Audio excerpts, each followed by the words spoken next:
Sorotan selanjutnya, saudara, seorang siswi kelas 5 Madrasah Ibtidaiyah di Karawang, Jawa Barat menjadi korban pemerkosaan petugas keamanan atau satpam sekolah.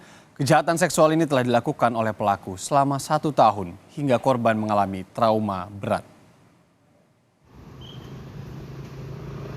Unit Perlindungan Perempuan dan Anak Satreskrim Polres Karawang, Polda Jawa Barat berkoordinasi dengan Dinas Perlindungan Perempuan dan Anak untuk meminta bantuan melakukan pendampingan psikologis untuk pemulihan trauma yang dialami seorang anak korban pemerkosaan seorang satpam di sekolahnya.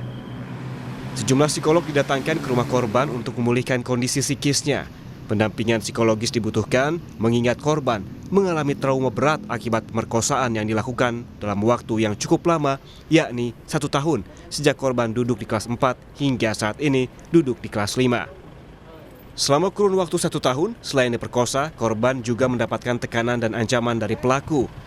Ancaman tersebut berupa ancaman penganiayaan jika korban membocorkan kejahatan pelaku. Untuk korban sekarang kita sedang melakukan koordinasi dengan instansi terkait untuk menyembuhkan memori ataupun psikologi daripada pelaku, daripada korban.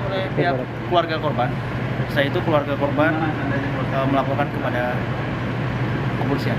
Dia nggak berani ngomong awalnya? Ya, karena ketakutan itu. Oh, ke orang tuanya. Akhirnya keluarga mau melaporkan. Baik. Oke. Siap, Nuh.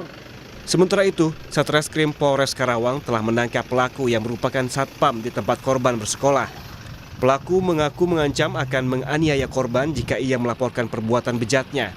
Kejahatan tersangka dilakukan di ruang kepala sekolah.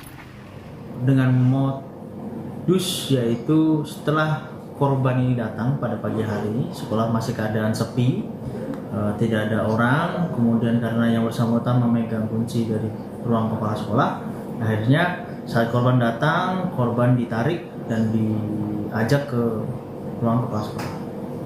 Dipaksa, kemudian kalau tidak menuruti apa kemauan yang bersangkutan akan ditampar. Sudah berapa kali dilakukan ini?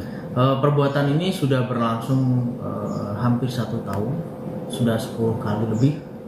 Kasus ini terungkap setelah orang tua curiga karena korban kerap mengeluhkan sakit di bagian organ vitalnya. Setelah didesak, akhirnya korban menceritakan kejahatan pelaku terhadap dirinya. Untuk mempertanggungjawabkan perbuatannya, pelaku dijerat Undang-Undang Perlindungan Anak dengan ancaman hukuman 15 tahun penjara. Adi Wahadi, Kompas TV, Karawang, Jawa Barat.